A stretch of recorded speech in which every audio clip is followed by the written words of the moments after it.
Oxygen வந்து அந்த carbon கிட்ட இருந்து ஒரு எலக்ட்ரான் பேரை வாங்கினதுக்கு அப்புறமா என்ன ஆயிடும்னா மைனஸ் ஆயிடும். அது உங்களுக்கே தெரியும். மைனஸ் ஆயிடுறதுக்கு அப்புறம் இந்த கார்பன் என்னவா ஆகும்? பிளஸ் ஆகுமா?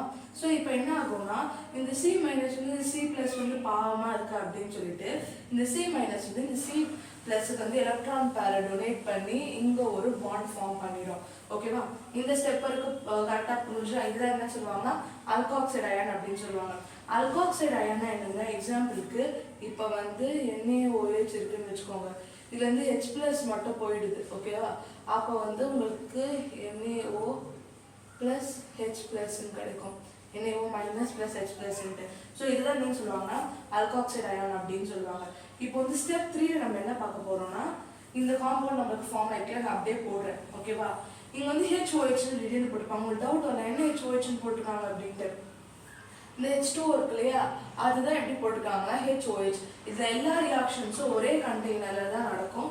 ஸோ அந்த கண்டெய்னர்ல தான் அந்த வாட்டர் இருக்கும். ஸோ அதனால நமக்கு என்ன ஆகும்னா இந்த HOH வந்து H2O வந்து HOH அப்படின்னு பிரியும். அப்படி பிரியும் போது என்ன ஆகும்னா திருப்பியும் OH வந்து நான் தான் ஹைட்ரஜனோட ரொம்ப எலக்ட்ரோ நெகட்டிவ் அப்படின்னு சொல்லிட்டு அதோட வாழ்த்தனத்தை காமிச்சு அது வந்து ஹெச்சோட எலக்ட்ரான் பேரா அதை எடுத்துக்கிட்டு மைனஸா மாறிடும். இந்த ஹெச் வந்து பிளஸ்ஸா மாறிடும். இப்போ இந்த O மைனஸ் சும்மா இருக்காது, சரி ஹெச் பாவமா தானே இருக்கு, நம்ம போய் அதை அட்ராக்ட் பண்ணிக்கலாம் அப்படின்னு சொல்லிட்டு இந்த ஹெச் பிளஸ் கிட்ட இது மைனஸா தானே இருக்கு, கார்பன் கிட்ட இருந்து ஒரு எலக்ட்ரான் கெயின் பண்ணி ஸோ அதனால இது என்ன பண்ணோம்னா அந்த H பிளஸ் போய் அட்டாக் பண்ணி OH மாறும். ஸோ இதெல்லாம் என்னன்னு சொல்லுவாங்கன்னா ஆல்டால் அப்படின்னு சொல்லுவாங்க. ஓகேவா? ஆல்டால் இல்லைன்னா நீங்க வந்து ஐயூபேக் நேம் கொடுக்கலாம். இந்த ஐயூபேக் நேம் எப்படி இருந்ததுன்னா 3-ஹைட்ராக்சி இப்படி கொடுங்க. எப்பவுமே ஃபங்க்ஷனல் குரூப் இருக்கிற கார்பன் தான் நம்ம பொசிஷன் பண்ண குரூப். அப்போ வந்து 1 2 3 தேர்ட் பொசிஷன்ல OH இருக்கு, அதனால வந்து ஹைட்ராக்சி.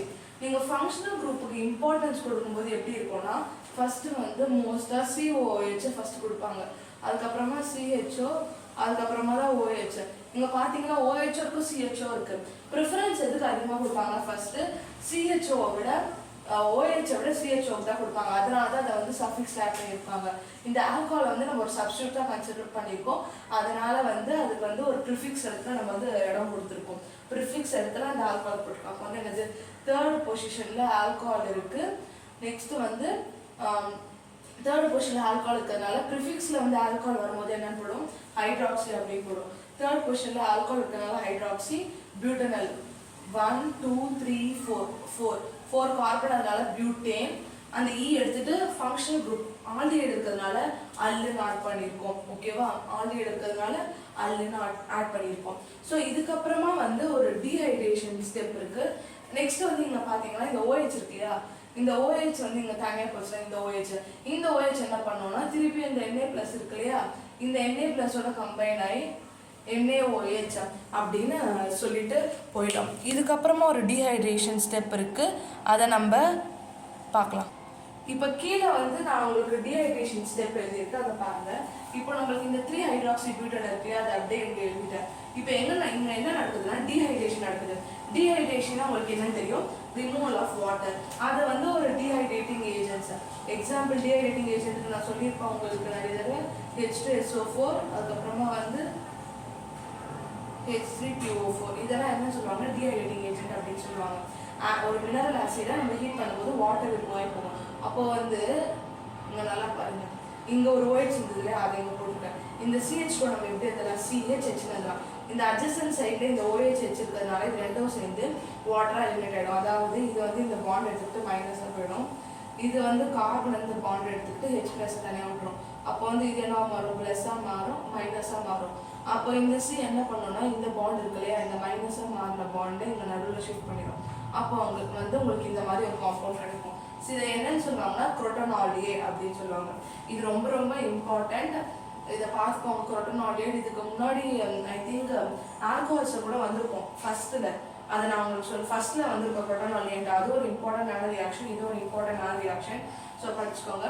இதுக்கு எப்படி ஐபாக் பண்ணிருக்காங்கன்னா 1 2 3 4 கார்பன் இருக்கு, அதனால பியூட்.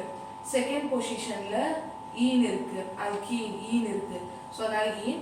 நெக்ஸ்ட் ஆல்டிஹைடு இருக்கிறதுனால ஆல்.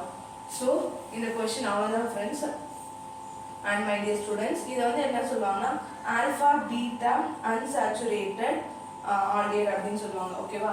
நான் என்ன சொன்னேன் உங்களுக்கு, carbonyl group attach, carbonyl group எந்த கார்பன்ல அட்டாச் இருக்கோ அது ஆல்ஃபான்னு சொல்லுவாங்க. அதுக்கு பக்கத்தில் இருக்கிற காம்பவுண்ட் என்னன்னு சொல்லுவாங்க, பீட்டா அப்படின்னு சொல்லுவாங்க. இங்கே ஆல்ஃபாவும் அன்சாச்சுரேட்டட் தான், ஏன்னா ஆல்ஃபா பொசிஷனுக்கும் டபுள் பாண்ட் இருக்கு. பீட்டாவும் அன்சாச்சுரேட்டட் தான், ஏன்னா பீட்டா இடத்துலயும் என்ன இருக்கு, டபுள் பாண்ட் இருக்கு. ஸோ அதனால என்ன சொல்லுவாங்கன்னா ஆல்ஃபா பீட்டா unsaturated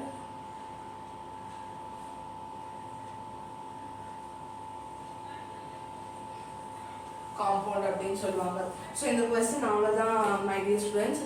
இப்போ வந்து நம்ம ஷார்ட் கொஸ்டின்ஸ் பார்த்துருக்கோம். நெக்ஸ்ட்டு நான் கண்டினியூஸாக வீடியோ போடணுன்னா ஸ்டார் கெமிஸ்ட்ரியை சப்ஸ்கிரைப் பண்ணுங்கள். Thank you my dear students.